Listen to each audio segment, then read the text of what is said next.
Tanggal 17 Maret, hari ke-77. Bacaan 1 Samuel pasal 9 sampai pasal 12.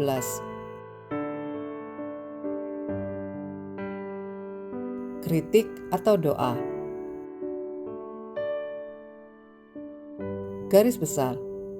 Samuel sebagai pemimpin yang dipercaya Tuhan mengurapi Saul, seorang pria berpostur mengesankan dengan potensi kepemimpinan yang besar, sebagai raja pertama Israel. Saul dinobatkan di Mizpah, diuji dalam pertempuran melawan Bani Amon, dan akhirnya dikukuhkan di Gilgal.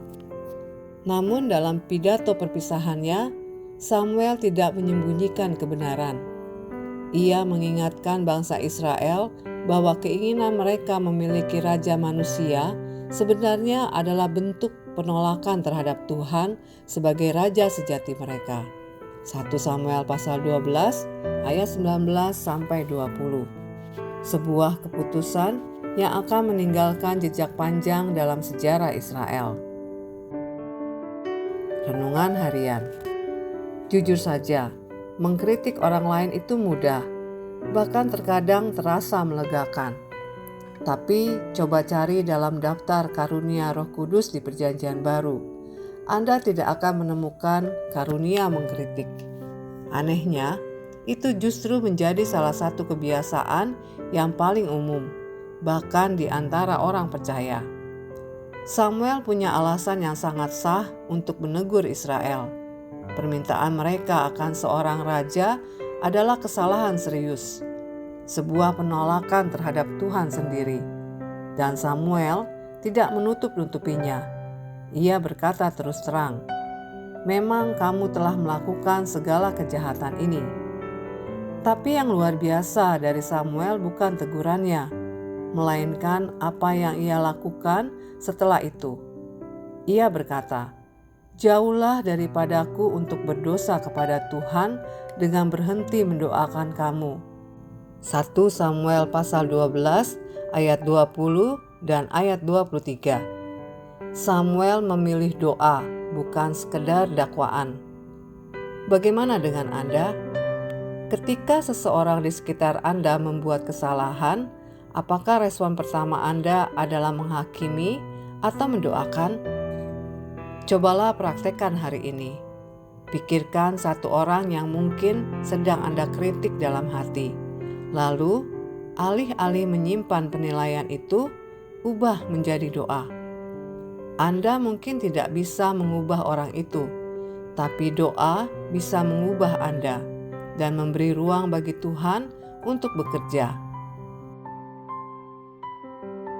Daripada menghabiskan waktu mengkritik seseorang, gunakan waktu itu untuk mendoakan mereka. Hasilnya jauh lebih berdampak.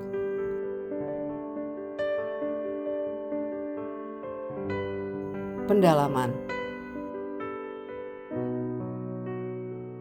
Ketika Tuhan membisikkan rahasia. 1 Samuel pasal 9 ayat 15.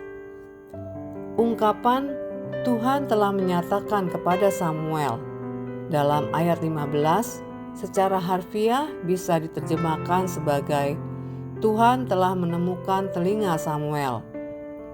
Ini adalah ungkapan khas budaya Timur Tengah, menggambarkan seseorang yang membisikkan rahasia penting dengan menyingkap rambut atau sorban orang lain hingga ke telinganya.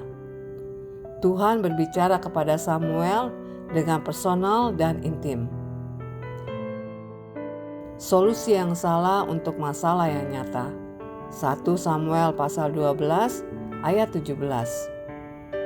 Penulis kitab Hakim mencatat bahwa di masa itu Israel tidak punya raja, sehingga setiap orang bertindak sesuka hatinya sendiri. Hakim-Hakim pasal 17 ayat 6 dan pasal 21 ayat 25. Masalahnya nyata, tapi solusi yang mereka pilih salah besar, dan itulah yang ditegaskan Samuel dalam 1 Samuel pasal 12 ayat 17. Mengapa salah? Karena mereka sebenarnya sudah punya raja, Tuhan sendiri. Bukannya berbalik kepadanya, mereka malah mencari solusi manusiawi untuk masalah yang akarnya adalah dosa. Sebuah pola yang sayangnya masih sangat mudah kita ulangi hari ini.